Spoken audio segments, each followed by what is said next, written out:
Welcome to Johnson's of Elgin. This is the new reading room, a really special place for their new guest experience.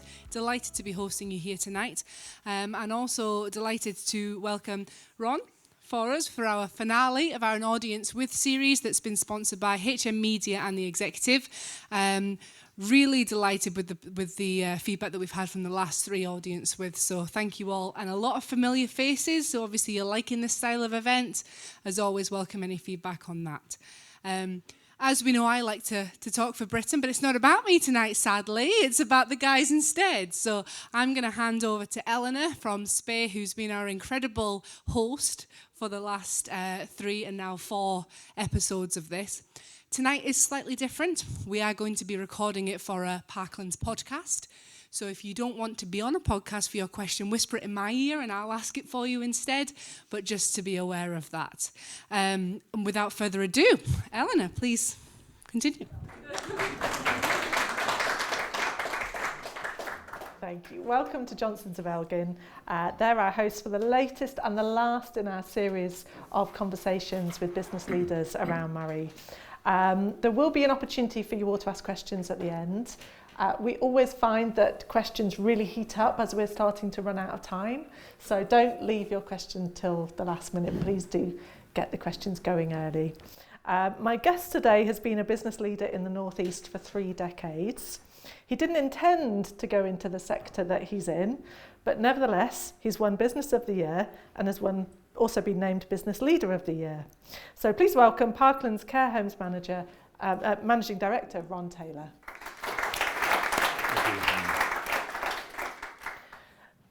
So I mentioned it slightly in my introduction there, but you didn't mean to get into the care home sector. How did that come about?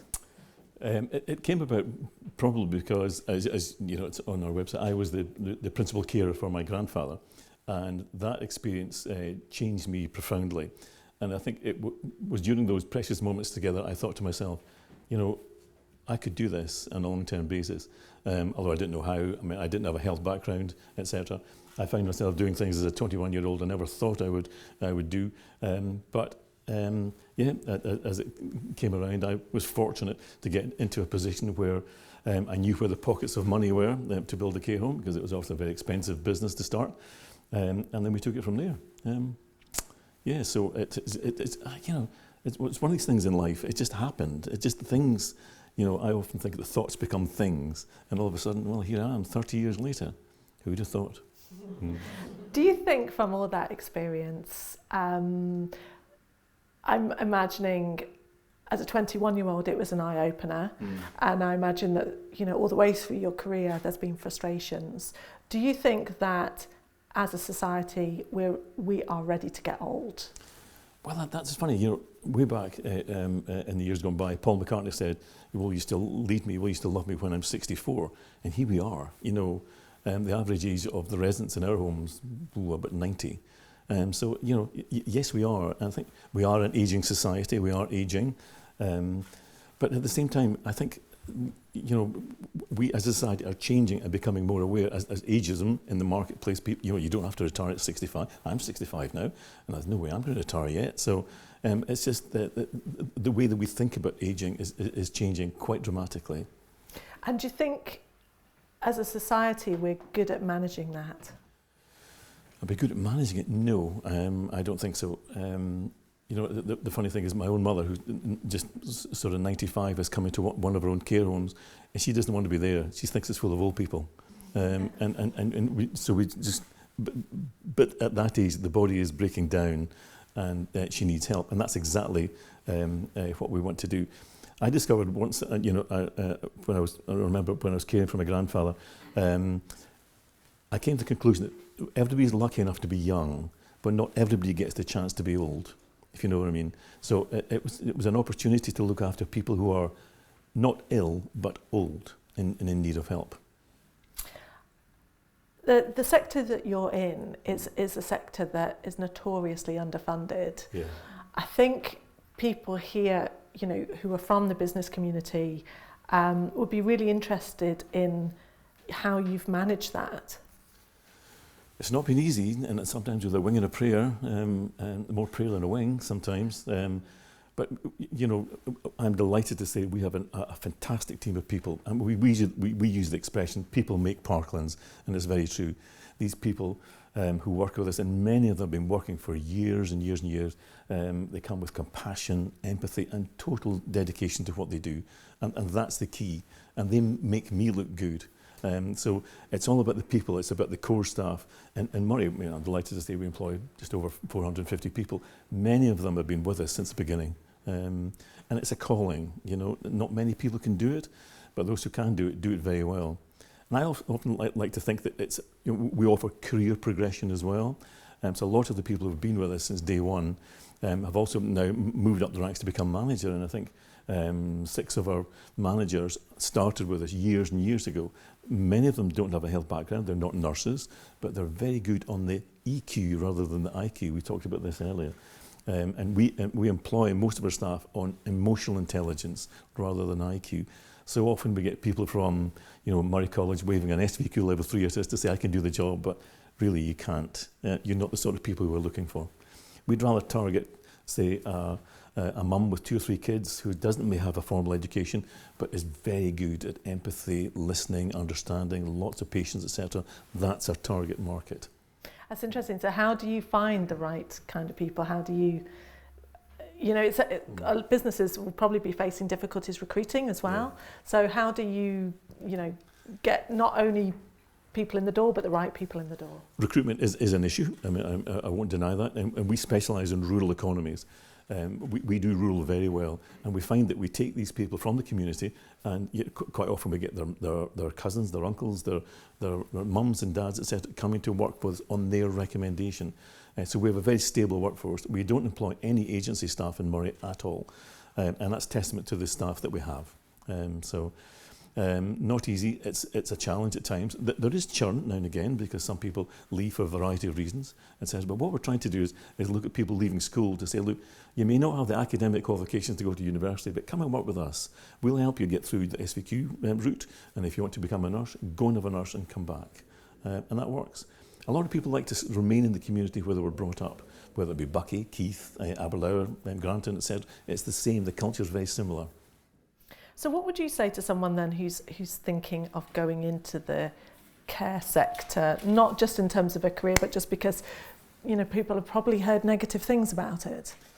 There's a lot of bad press about care homes, etc. But, you know, for every bad comment, there's about 5 good comments now. I think we took the decision a few years ago to be very open and transparent about what goes on in the care home. Not many people are aware of what the care home does now.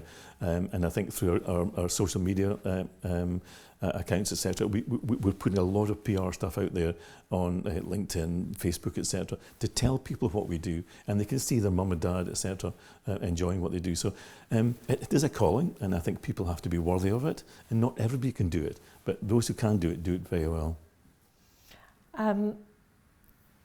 Again, you were talking about when you were young and you decided that you could do this, mm-hmm. and you knew where there were pockets of funding. Yes. So what's the trick to that? Well, I was very fortunate to become Chief Executive of Moray Enterprise Trust and then latterly Aberdeen Enterprise Trust. And the trust movement was very much about helping people start in business, helping existing businesses expand, and then taking in inward investment. So there were areas that you knew where the money was. Now, sadly, Buckie, where we built our first home, wasn't regarded as economically or financially disadvantaged. So we had to sort of hone in, as it were, on the pockets that were available from Grampian region at the time, or the Moray Enterprise Fund, which is a private equity fund, etc. So, and just build it up that way. And is there a trick to applying? You know, is there a trick to writing those grant applications or that kind of thing? I think the bottom line is it's all about job creation. How many jobs would you hope to create by getting this funding? And if you could create more than 1 full-time job, 5 full-time jobs, etc., that's the key. The full-time jobs create disposable income. That disposable income is then spent in the community. It's spent with the butcher, the baker, the taxi service, the hairdresser, etc. So it's creating disposable income all the time. And that was the key to the economic development, to try and sustain the local economies where we operated. And did you have big ambitions when you first started out? You know, do you think, like, I'm going to create the biggest care home provider in Moray? No, not at all. Not at all. We opened our first.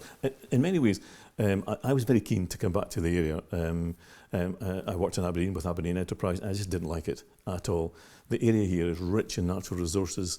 You know, it's lovely coastline, lovely beaches, lovely walks, skiing, hill walking, etc. So I was very keen within myself. I wanted to live here. But that said, I think I sort of sat down when I was with Aberdeen Enterprise and thought, well, how could I do this? And having had my experience with looking after my grandfather, I thought, yeah, we can put this together. So I spent a lot of time putting a care plan together. It was called Growing Old in Buckie, funnily enough. And then we looked for the funding, put the package together. When we started, I needed, because I didn't have a health background, I needed somebody with credibility. So we took in the local GPs as well. The local GP practice came in as a shareholder to the business. And we built our first one in 1993. And it worked very well. The sad thing is, after a year, the Care Commission, as it was then, took a very dim view of GPs having an interest in a care home to which they were referring. So they sold their stake back to me, and it's just been like that ever since. The key is very much knowing when to grow and when not to grow. So we opened in 1993. It was another 7 years before we looked at our first foray into the market to see what was there. And I was delighted to be chosen as the preferred contractor from Moray Council to take over 3 of their homes in Moray. So one in Buckie, one in Keith and one in Aberlour.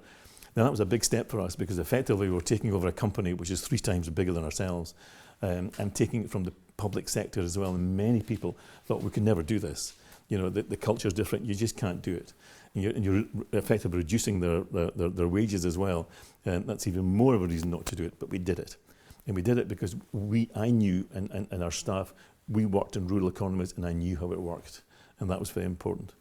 People like to remain in the area where they work. And it's, you know, they don't have to work full time, they can work part time, 2 days a week, 3 days a week. You've got to be very mindful of family friendly connections as well.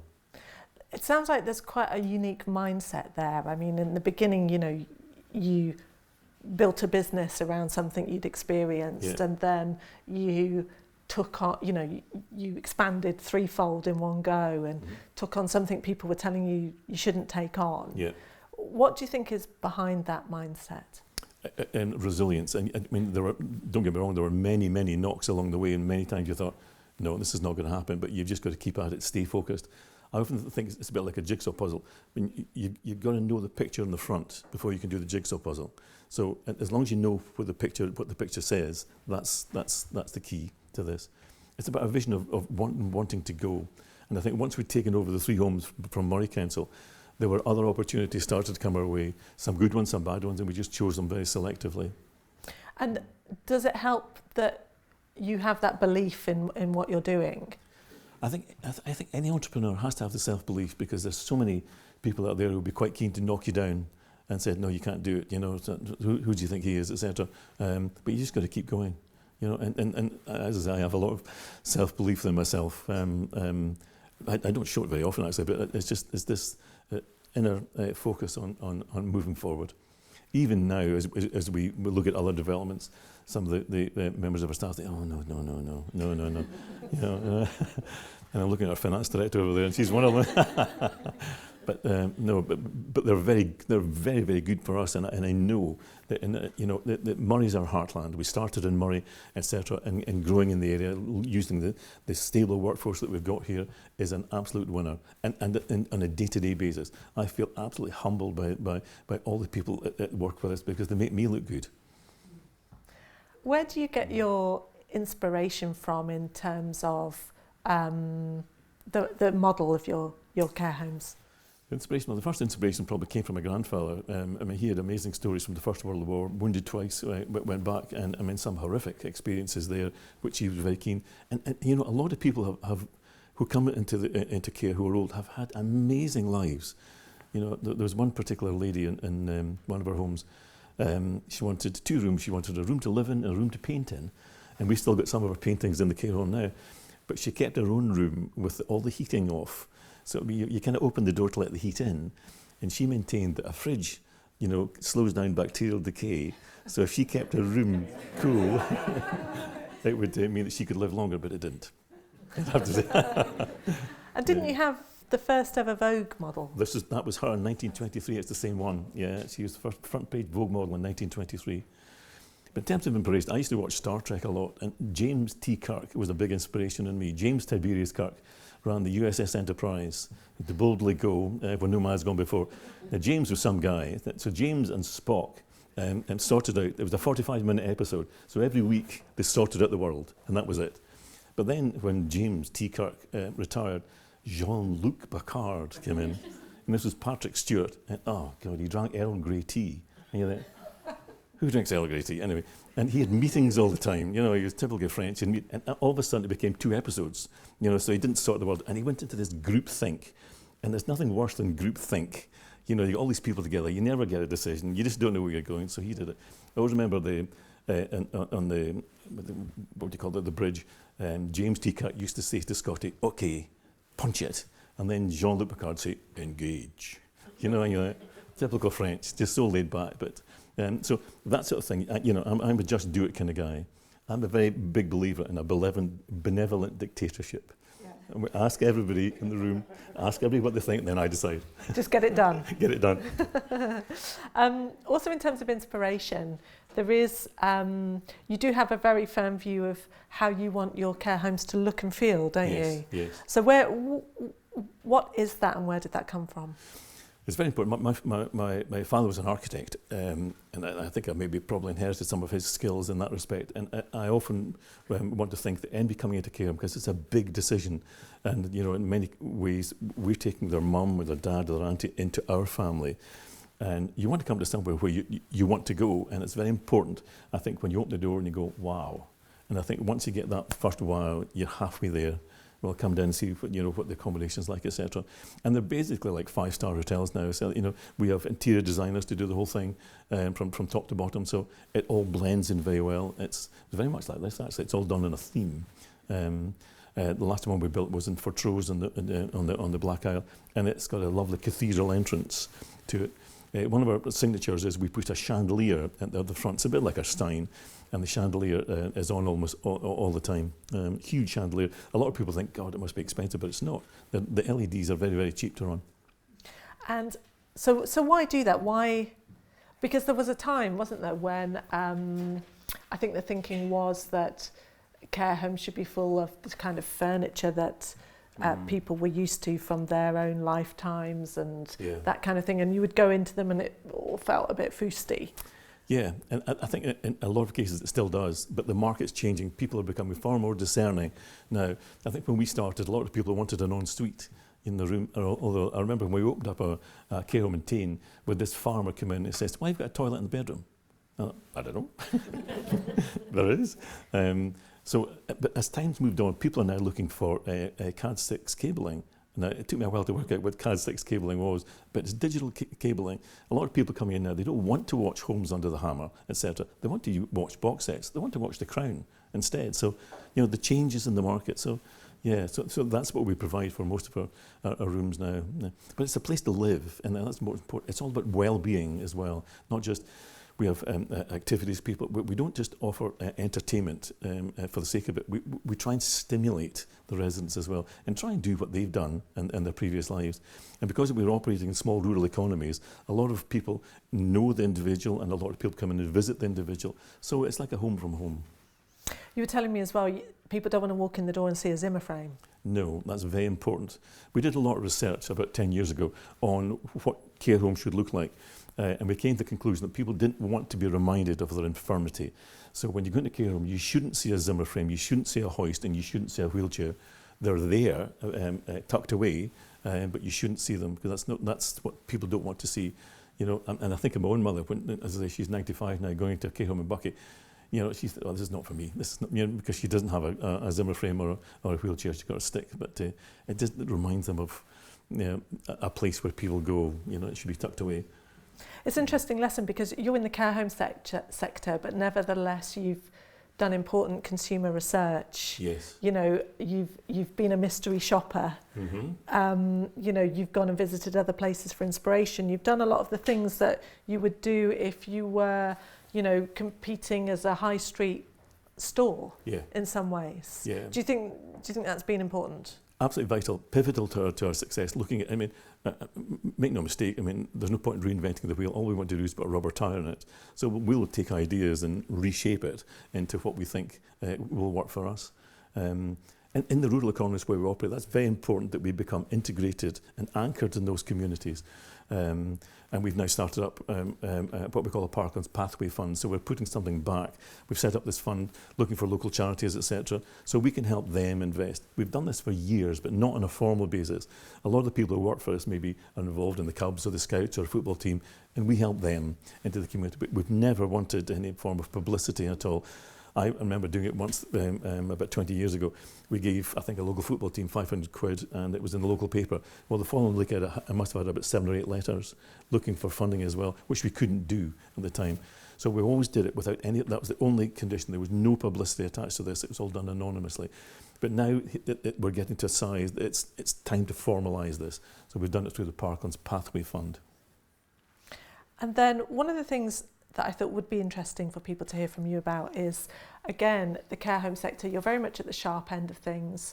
A little incident that happens in a care home can easily, get blown out of proportion on social media. We're all in this world where, the slightest thing can just escalate.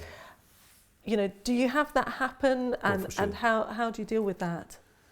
Bad news spreads like a virus around these local communities. It's incredible. But fortunately, because a lot of the people who work with us, they know us. And if somebody says something in the local pub, and they can say, well, actually, that's not right. I remember way back in the day, somebody said in the pub that, they only give them banana for their tea. And you think, God, get it right. We peel it and cut it and put it in a plate. It's a detail, and get that right, etc. So, yeah, the community help us. They're our marketing tool as well to try and dispel the rumours, etc. But, we work with people. Sometimes people get it wrong. Sometimes we don't always get it right. But I always think a measure of how good we are, how quickly we put it right. And that's important to us. It's important for the families as well. The other thing that you're dealing with a lot of that I think would be useful for people to hear about is you're really at the sharp end when it comes to your customers. Yeah. It's an incredibly anxious time. Mm-hmm. There's probably different opinions within the family about a relative going into the care home. There's the relative's own feelings about going into a care home. There's the preconceptions about, what it's going to be like. How do you deal with that, and how do you train your staff to make that easier? We do a lot of training on that because it's very much, you could say it's like the grieving process, because there's now a line in the sand. They can't drive anymore, they can't look after themselves at home, they're not eating well, and they may be forgetting things, so they need help and support. And I think it's a reassurance to the families that we can come into the home where they live in the local communities, and we can care for them. I often say that when people come into the care home, the only thing that should change is their postcode.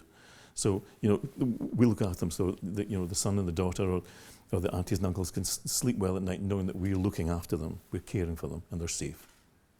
And and there's a lot of skills there, though, isn't it? There's incredible people skills that need to go on there. Mm. Can you teach that? We try. We have various training programs, and we've got to nurture our people all the time. It's very important. Yes, we have a training program. They do SVQs, level 2, level 3, but they don't actually catch or embrace all the things we want to do.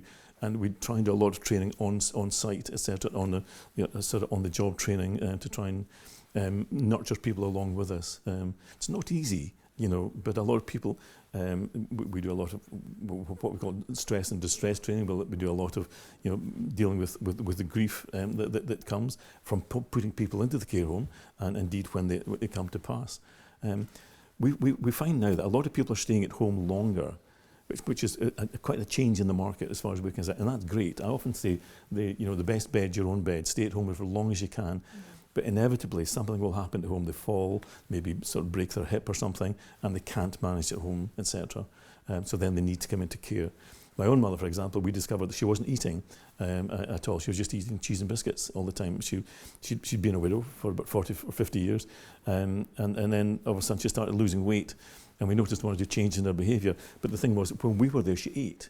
But she said herself, it's 3 o'clock in the afternoon, who cares? If it's lunchtime or tea time, I'm just here. So now she's in the care home, she's putting on weight and enjoying it. It's far more stimulated than she would have been staying at home. One of the things we find that if people do stay at home longer, there are issues about isolation, loneliness, depression, etc. And when they come into the care home, wow, it's a new world. Because there's a lot of entertainment, there's a lot of people coming and going, a lot of people they know, etc. And it's just what I call the extended family. Do you think then, expectations have changed about care homes and what they should provide? Yeah, absolutely. Cynically, I think we offer very complex care. We're offering hospital care on the cheap because we get very complex cases now. They're not easy to deal with. There's one the other day, quite a young lady with learning disabilities, age 78. But to the other people with severe dementia that we've got to try and cope with. Sometimes we can't cope, and we seek a placement elsewhere because we've got to think of the other residents in the home as well at the same time. But each day is a new day. Each day is a new problem. And do you think, in terms of the way that's supported, you said it's hospital care on the cheap. Yeah. Is that coming to a crunch point now? Yes, I think, taking a point, there's been underfunding in the care sector for years, and I think we operate under what we call the National Care Home Contract, which is a contract negotiated between the Scottish Government and COSLA, but it's not enough. Over the past 2 years with the cost of living crisis, etc., inflation running up to 11%, food inflation at that time went up about 18%, and it's still about 7 or 8%. And every year we're only getting maybe 3% more or 4% more, and it just wasn't enough. Still isn't enough. And the sad thing is, over the last 2 years, 9 care homes that we know of in Highland have closed, and there were 2 in Moray.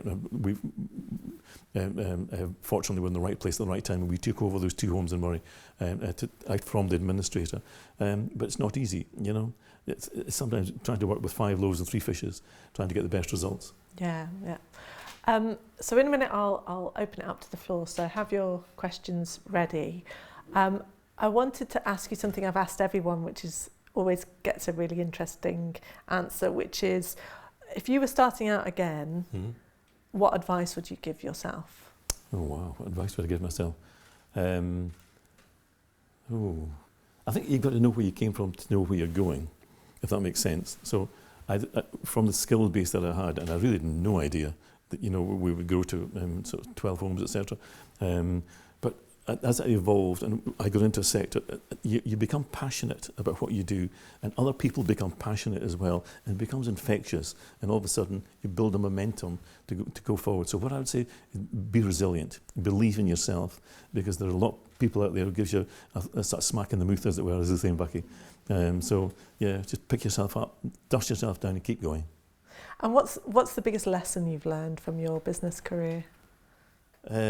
Trust your gut. I think a lot of people tell you, no, you can't do it, you can't do it, you can't do it. No, it's not going to happen, etc. Yes, it will happen. Yes, we will do it. And that's what I've relied on.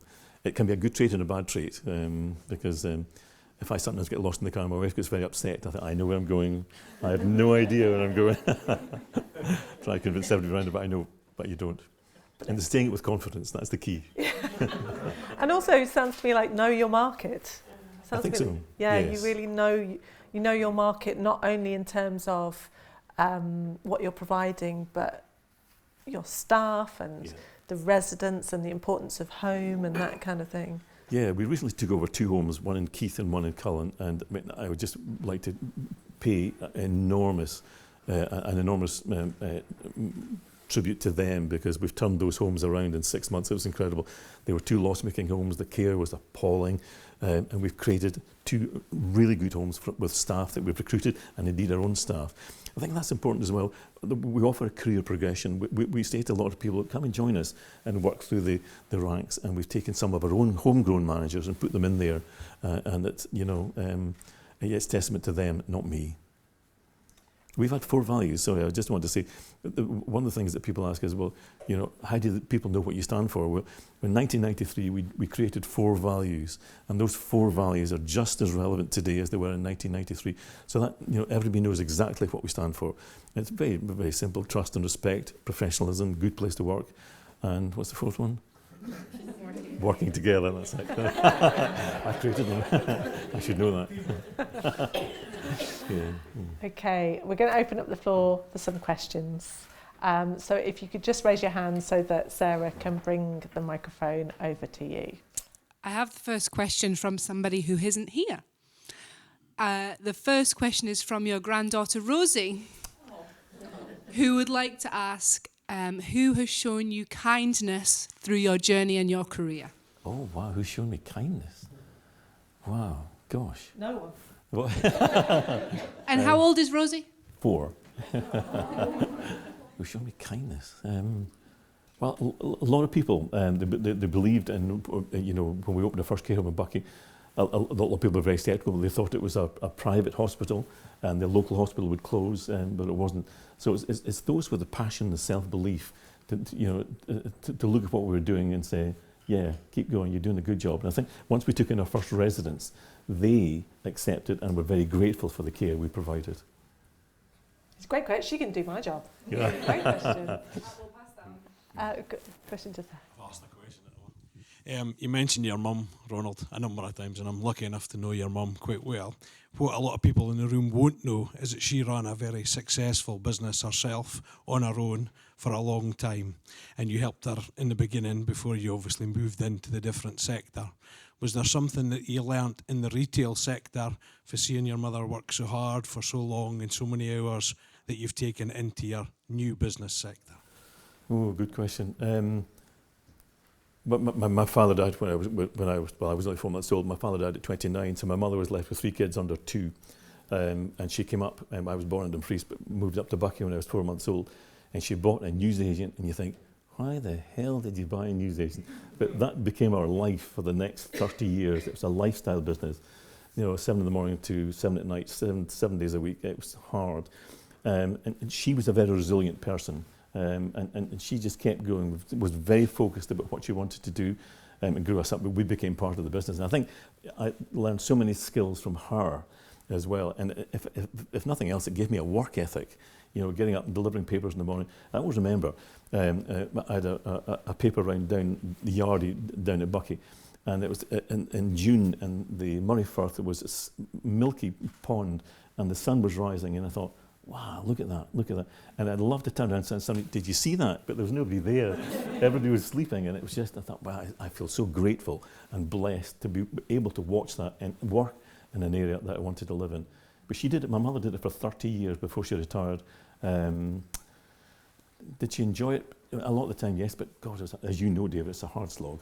It was interesting because when Ronald's mum retired, that was actually was a catalyst for us, because they split the support between the local people, and Ron's mother sold out to John Menzies at that time, and the local people didn't want to support a multinational, so they all came round to our business in droves. So there's a lot of synergy in it, and I know how hard I call Mrs. Taylor. I've called her Mrs. Taylor my entire life, and I still call her Mrs. Taylor. How hard Mrs. Taylor worked. So it's been really good for me to see how far Ron's come and how well he's done. And I know firsthand in Buckie the impact he's had on so many people's lives in terms of creating jobs and things. So that's why I was so interested to hear tonight. So. Okay, thank you. You're going to expect this from me, but from Chamberland, I'd like to go back to the start of Chamberland in late 90s, early 2000s. Can you tell us a little bit about you getting involved and getting the wheels going on the Moray Chamber of Commerce? Yeah, well, I was delighted to say I was one of the founder members of the Moray Chamber. It became clear that, through Moray Enterprise Trust, and indeed, to a certain extent, Aberdeen Enterprise Trust, Moray Enterprise Trust is like a benign mafia. You know what I mean? So, I kid you not. And all the business people in the area became sort of board members of the Moray Enterprise Trust, and indeed Aberdeen Enterprise. I remember in Aberdeen, on the board, you had Sir Ian Wood, you had Stuart Milne, you had Douglas Craig from the Craig Group, all these big names, big personalities, and they all had big egos as well. And this is, part of the thing about group thinking. I thought, this never works, because they all want to do their own thing at the same time. But it was quite clear there was a gap in the market in Moray to develop a membership organisation where people could come along and cross-fertilise and listen and speak, just like we are tonight, listen to various people to see what they've done in their lives, etc., in the markets they've opened up, etc. So I'm delighted to say that Jim Johnston was the first chief executive we had. So we started out with Martin McClellan, as you know, and Bill Robertson, and created the chamber. And I'd like to pay testament to yourself, Sarah and Amy, for what you do now. You do a fantastic job. So well done, you. It's amazing where it's come from. Who would have thought that you know, it is what it is now, but it is thanks to you. Well done. Didn't say you up for that. We've got any more? Got time for 2 more questions? Yes, thank you. Ron, that was fascinating to hear, so thanks for sharing your story. You mentioned well-being so many times, you know, and I think everybody in the room is very conscious of that. What do you do yourself to maintain your well-being, given that it's been a stressful journey for you? What do you personally do? Oh, no, there's a good question. I'd probably open a good bottle of wine. It's cheaper than therapy. Do you know what? It's a great question. I was going back to the point about your mum. Mm-hmm. There's a book somewhere about, you know, the 5 things that successful people do. One of them is getting up early. Yeah. Do you still get up early, having done the paper round all those years? I do, but I hate it. I'm more of a night person. Right. I come alive. I have a lot of 4 a.m. moments. I watch, there's a thing at 4:25 a.m. called Hard Talk. And, you know, not many people watch it, but I watch it most morning. So it creates a lot of problems. With Elaine, there's, oh God, mate. So, yeah. So, and that's when. So I tend to, you know, not get up early now, but stay awake later, and just that's when the wheelies start. You know, so what we could do, what we're doing, what have we done well, what have we not done well, reflecting what we've done. Because I think we all do it. We all go over conversations we've had during the day, good conversations, I wish I'd said this, I wish I'd said that, what could I say differently, etc. But I think, taking your point, we all need to take time to look after our well-being. You know, some of the things that have happened during the day, you think, how could I change that? And I think I recognise now, my biggest passion is fishing. I fish a lot, and I can't remember how many phones I've dropped in the River Spey. Yeah. And the thing is, the technology is getting so good now, you can pick it up and it's still, they're still there. You know? Yeah. I've got the microphone now. I would just like to say thank you, actually, because you were thanking the Chamber. I would like to say thank you. So I work for UHI Moray and also DYW Moray. But we operate the foundation apprenticeships for Moray Council pupils, for S5 and S6 pupils. And my foundation apprenticeship coordinator said today that, since I was coming to listen to you, that I should say thank you to your staff for the contribution that they make to the young people's opportunities to actually benefit from being able to come into the care homes and actually achieve qualifications that are on the ground and really hands-on and useful for them. So thank you to you and all your staff for allowing that to happen. And just as testament really to that qualification and the work that, you know, some of your guys help us with, and other, you know, other organisations also help us, but she particularly wanted me to mention you tonight, is that Aberdeen University Medical School is now recognising the foundation apprenticeship in health and social care that you guys contribute to as one of the sciences that will allow access into study medicine. So that work that, you know, these young kids come along to do with you guys, and they don't always they don't always do what they should be doing, but the ones that do, oh my goodness, what a qualification you guys give the opportunity. So thank you on behalf of UHI Moray and also DYW for those opportunities. Thank them. They're the ones that deliver it. But it's also good, isn't it? That's the shift in mindset, seeing the care sector as important, you know, within the whole faculty of medicine. Yes. Because there was a time when it would been seen as, it's not something we would be interested in. For years we just got crumbs from the table. Yeah. But now they can see that the very valuable work we provide and the training opportunities that we provide as well. It's a holistic thing. It's, you know, we're always looking for people to come and join us, whatever age. You know, you can get some people now applying at mid-50s. Well, yeah, fill your boots, come on down. The experience that you would have at that age is amazing. Yeah. Question. Yeah, so congratulations on your achievements so far, and thank you for this evening. One of the things that I've loved the most about your business since following it has been the storytelling about your grandfather and the fact that, you know, it was the care for your grandfather and you want to give that to everyone within your community of care homes. How do you communicate that passion that you have to your new starts when they're onboarding, and keep it within your staff as well to ensure that that care is up at that standard you expect? It gets more difficult as you get bigger to try and follow the message. But I think, as I say, we're very much a values-driven company. We're very person-centred, and it's very important to us that the message comes from me all the way down. I don't get around the homes as much as I would like to, but that's the thing I enjoy most. Speaking to these residents who've led fantastic lives, it's a privilege and an honour, to look after them in their final years, etc., as they come to us. But I think it's quite easy. We get good people. A lot of our people here today, we walk the talk, we walk the job all the time, and try to get the best care we can. We don't always get it right, but as I say, a measure of how good we are, how quickly we put it right. Ron, you're clearly not about to slide into retirement, so what's next for you and Parkland Group? Oh, to infinity and beyond. No, that's a good point. Well, we're actually building it in Inverness at the moment. This is quite a change for us because, as I say, we've concentrated on rural economies, which was a base population of about 10,000 people, but with a feeder population of about 40,000 people.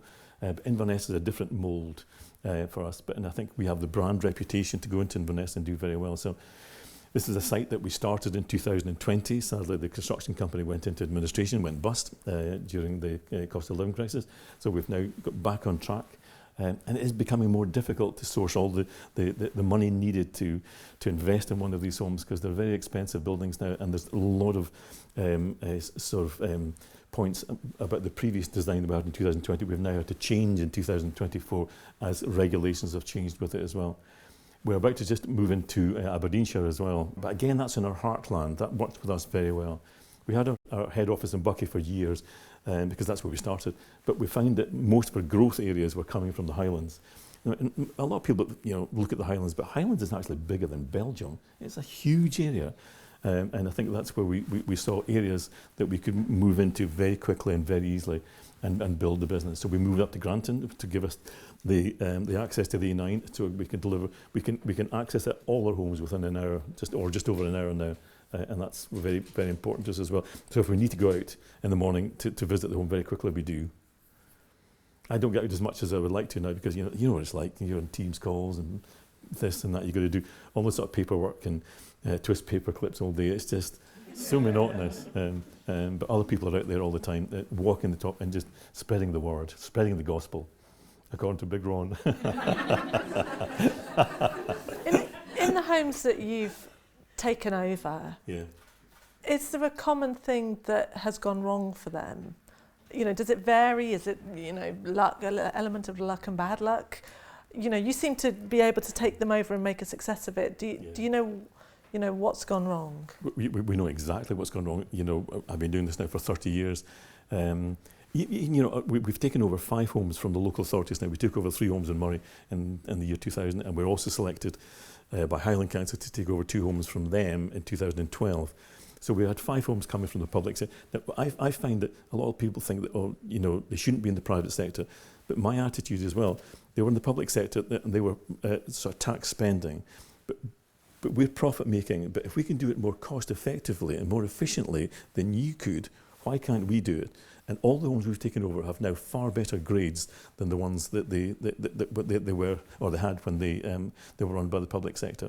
But taking your point about the 2 homes specifically that we took over, one in Keith and one in Cullen, they relied a lot of agency staff. That's something we don't have. We don't have any agency staff at all in Moray, and it's a testament to the community, to the culture within the home, etc., that we can get enough staff to run the homes. We also pay well. It's very important to me that we pay far more than the market average.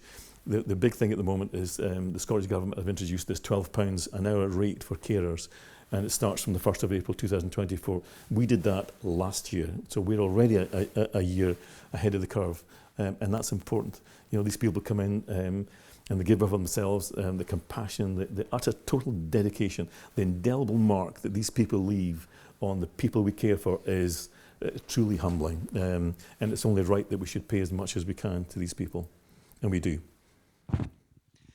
You have mentioned Aberdeenshire and you've mentioned Highland, but we are beautifully sandwiched in the middle. What about the investment that you've got planned for Moray? Yes, indeed. We have a site that we've had for a good number of years. I paid far too much for it when we bought it. we did it. We have a site in Elgin next to the 8 acres, and we're very keen to develop it over the next year. Money's been very important to us. That's where we started. And I think looking at the economy in Elgin, it could sustain another 40-bedded care home. And the one that we would want to build is it has everything that we would want. It has big wide corridors. Light and space are very important to our homes as well. We're trying to bring the outside in, so there's lots of glass, so people can see, what's happening in the outside world. Again, I can relate it to my mother. My mother had a small conservatory, and the things she used to talk about was the roses and the daffodils coming out. You think, I didn't quite get it, but I see it now. These things are important to them, so it's important that we put as much glass in our care home. So, the technology is there, they're very well insulated, they're very warm, etc. And people can sit there and watch the world go by. People are very sociable animals as well. They like to see people. People watch people all the time. I remember we had a care home in Buckie, a small one in the square. And this is interesting. It was run by a charity called Abbeyfield. And because it's a charity, nobody wanted to go in it. And all of a sudden, a Hanover Housing Association project started up. And people had to pay to go into Hanover, but they went into Hanover because they were too proud to go into the one that was free, as it were. It was really quite amazing, quite humbling, even though the care was very good. Anyway, so we took over this home in Buckie in the square. And the big thing in the square in a Saturday in Buckie with the number of blue lights, it was just a fire pit. So all these ladies used to have their tea, and it was like a spectator sport. Stay in the window until after midnight and to watch the fights break out, the pubs come out, and the police and the ambulance. It was incredible. That's all they wanted to do, was see what was happening. And just to follow on from that, touching on that sort of intergenerational aspect, as you know, in Moray we have a big issue with childcare. I think people are fed up me harping on about that. And I think with one of your Inverness homes, you have got that interaction with the young and the old. And tell us about that, because I think that's quite special. Yes, and people under 4 have no filter. People over 75 have no filter. So you put them together, and it's a tremendous combination. I remember sitting in Granton about a year ago, and there was this 4-year-old girl, and she was spreading some toast, and she turned to the lady next to her, and she spread the toast and gave it to her. Nothing was said, but she knew that the old lady wanted the toast, and she gave it to her. Now I thought, you're only 4, how did you know that, etc. So these sort of connections are very important, and I think it's good for kids as well to see.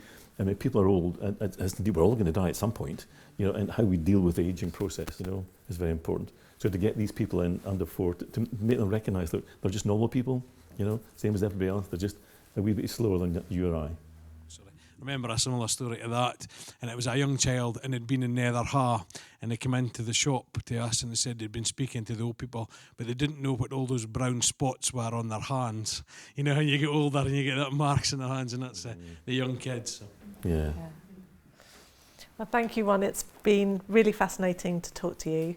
And thank you to Sarah and Amy, where is she, for organising this entire series of conversations that have really spread around the business community, and we've heard from lots and lots of different voices.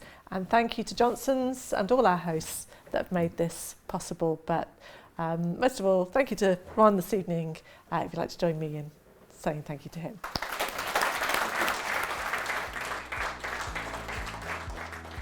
You've been listening to a special episode of Parklands podcast series, Carecast. For more information about Parklands, including career opportunities, visit parklandsgroup.com.